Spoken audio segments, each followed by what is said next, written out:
Every month, your paycheck hits your bank account. You pay your bills. You swipe your credit card.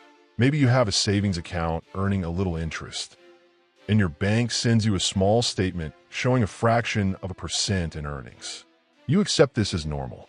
But here's the question nobody asks. While your bank is paying you that tiny interest, what exactly is it earning from you? The answer will change how you think about every dollar you have in a bank account. Forever. In 2024, the 6 largest U.S. banks, JPMorgan Chase, Bank of America, Wells Fargo, Goldman Sachs, Morgan Stanley, and Citigroup, collectively generated $145.68 billion in profit.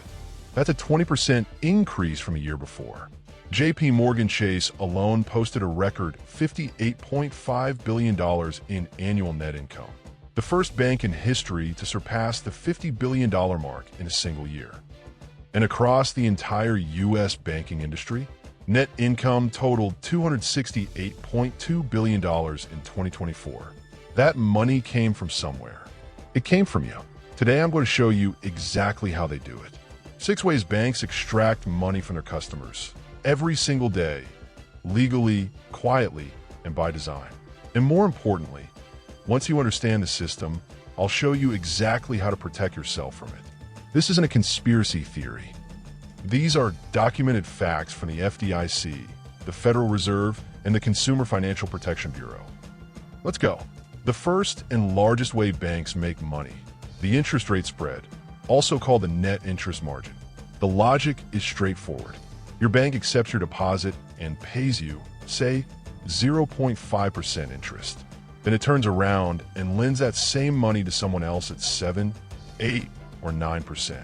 The difference, that 6 to 8% gap, goes straight into the bank's pocket. According to the startup bank Beam, large U.S. commercial banks have historically made 4 to 5% on every dollar deposited, while paying customers just 0.01%. That's a gap of nearly 500%. Let's put real numbers to this. In Q2 2024 alone, just 3 months, U.S. banks earn a record $316 billion in interest income. They paid out $144 billion in interest to depositors. Net interest income, $172 billion in a single quarter from a spread alone. According to Beam, approximately 70% of all bank profits come from this single gap between what they charge borrowers and what they pay depositors. And here's what makes this particularly sharp. Banks raise loan rates quickly when the Federal Reserve increases rates, but they raise deposit rates slowly or not at all. What can you do about this?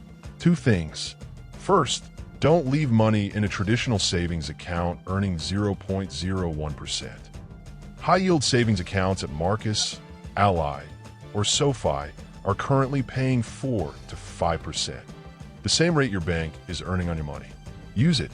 Second, understand that the spread is the bank's business model.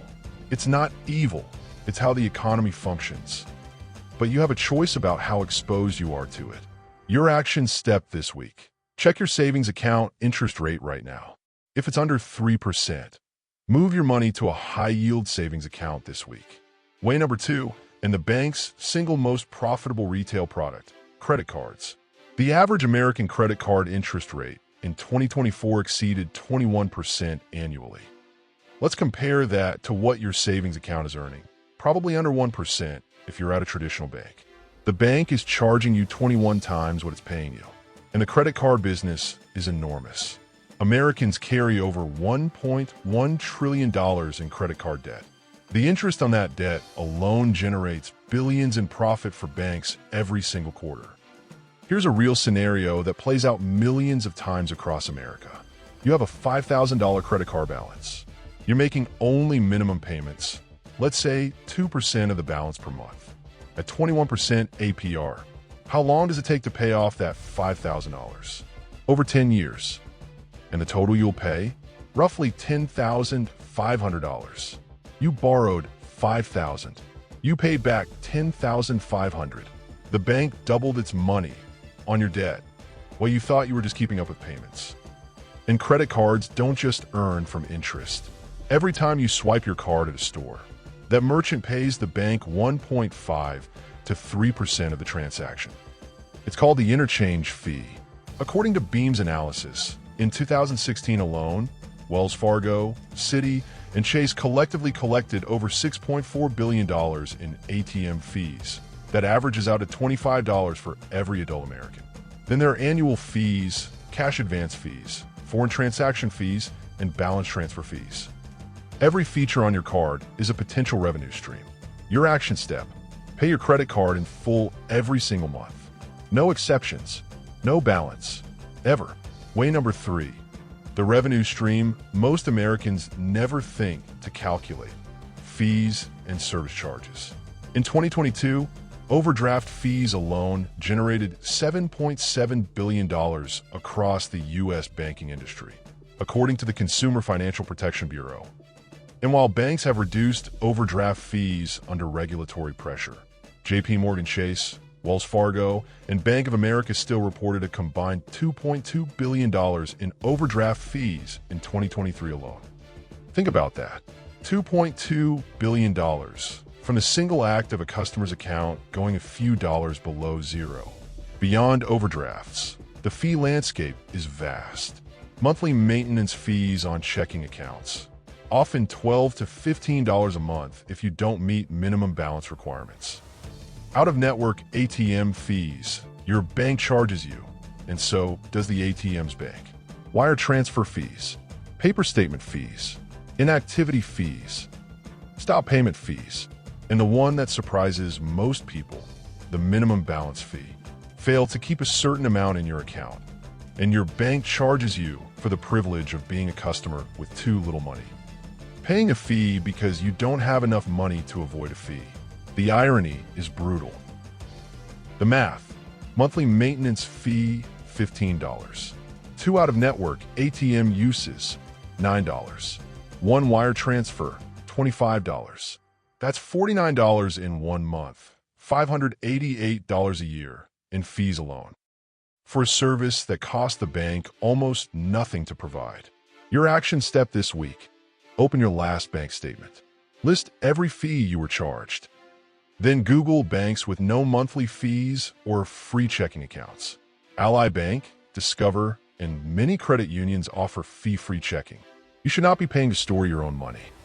Way number 4, and the most misunderstood mechanism in all of banking: fractional reserve banking and leverage. Here's the question most people never ask. When you deposit $10,000 in your bank, does the bank keep that $10,000 in a vault, waiting for you to come back for it? Absolutely not. The bank keeps a fraction, historically set by the Federal Reserve as a required reserve ratio. The rest?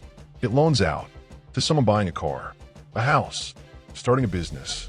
Your deposit immediately becomes someone else's loan. And here's where it gets extraordinary. That $9,000 loan goes to a borrower who deposits it in another bank. That bank keeps its fraction and loans out $8,100. That gets deposited somewhere else and loaned out again. This cycle continues, and it's called the money multiplier effect. Economists estimate that every dollar deposited can generate $8 to $10 in economic activity through this chain, meaning your $10,000 deposit doesn't create $10,000 of bank activity. It creates $80,000 to $100,000 of bank activity, every dollar of which earns the bank interest. Is this system good or bad? Both. On the positive side, it funds mortgages, business loans, and economic growth. Without it, credit would be nearly impossible to access. On the negative side, it's the same mechanism that contributed to the 2008 financial crisis when the chain collapsed.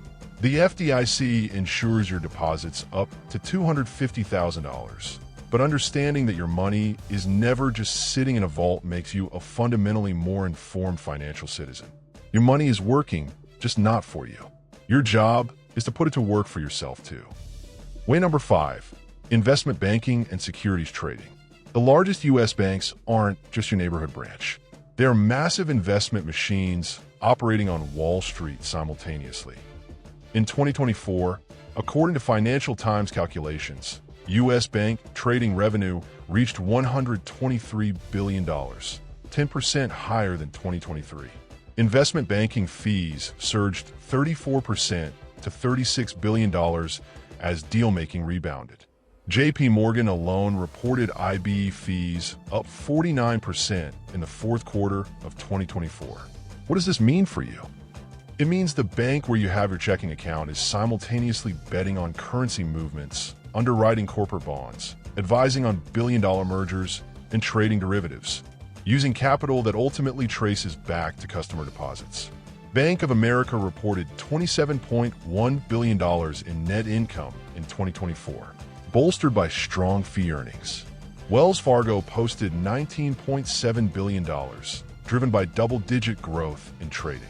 Goldman Sachs recorded $14.28 billion, ranking among the top global firms in mergers and acquisitions. Your local branch is a very small part of a very large machine. This creates a specific asymmetry you should understand. The bank profits from multiple income streams simultaneously: interest margins, fees, trading, investment banking, and data. You receive a savings account rate. Understanding this asymmetry is the first step to closing the gap. Your action step this week: look at where your money is. Is it all in one traditional bank account? Consider spreading it across a HYSA for liquidity, a brokerage account for investing, and a retirement account for tax advantages. Diversify your financial institutions, the way banks diversify their revenue. Way number 6, the newest and least discussed: data and digital revenue. According to Deloitte's 2024 Banking Industry Outlook, banks were explicitly told to prioritize non-interest income in 2024 to make up for shortfalls in net interest income. A growing component of that non-interest income: data analytics, digital products, and personalized financial services. Every transaction you make is a data point. What you buy, where you shop, when you spend, what you eat, where you travel. Banks are building behavioral profiles that are extraordinarily detailed. This data serves 3 primary bank functions. First, personalized product targeting. The bank knows you just paid off a car loan, so it offers you a new car loan at exactly the right moment. Not coincidence. Predictive modeling. Second, risk assessment. Modern credit scoring systems increasingly incorporate behavioral data alongside traditional income data. Third, cross-selling. You open a checking account.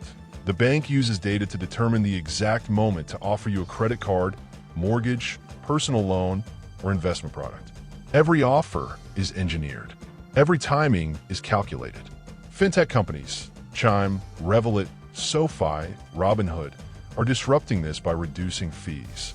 But they're also monetizing data. No financial service is truly free. If you're not paying with money, you're paying with behavior.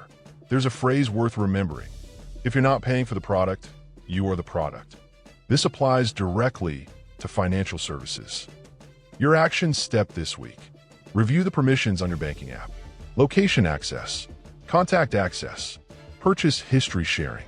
Know exactly what you're giving away and decide whether the trade is worth it. Now, the part that matters most: what do you actually do with all of this? Banks are not your enemy. They are essential infrastructure, but they are profit-maximizing businesses, and your interests are not always aligned with theirs. Here are 5 concrete protections. 1. Never carry a credit card balance. Full payment, every month, no exceptions. 2. Move your savings to a high-yield savings account. Your money should earn 4 to 5%, not 0.01%. 3.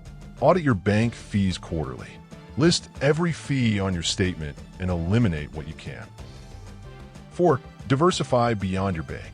Open a brokerage account and invest in low-cost index funds. The bank invests your money through fractional reserve lending. You should invest your money directly. 5. Increase your financial literacy.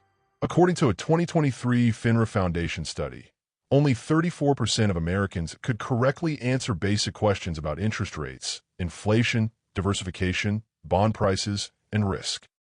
That's roughly 1 in 3 Americans who understand the system they're participating in.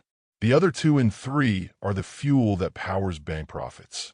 Watching this video and understanding it moves you into that 34%. One final thought: The system isn't designed to harm you. It's designed to profit from you, which is different. Banks provide real value: safe storage, credit access, payment infrastructure, economic liquidity. But a system designed for profit will always extract the maximum it can from those who don't understand it. The person who understands the system uses it. The person who doesn't becomes its fuel. You now understand it. 6 ways: the interest rate spread, credit card profits, fees and charges, fractional reserve banking, investment banking and trading, data and digital revenue. $268.2 billion in 2024. You now know where it came from, and you know how to keep more of it in your own pocket. If this video opened your eyes to something real, share it with one person who needs to see it. Subscribe for this kind of content every week. And drop in the comments, which of these 6 ways surprised you most? I read every single one. See you in the next one.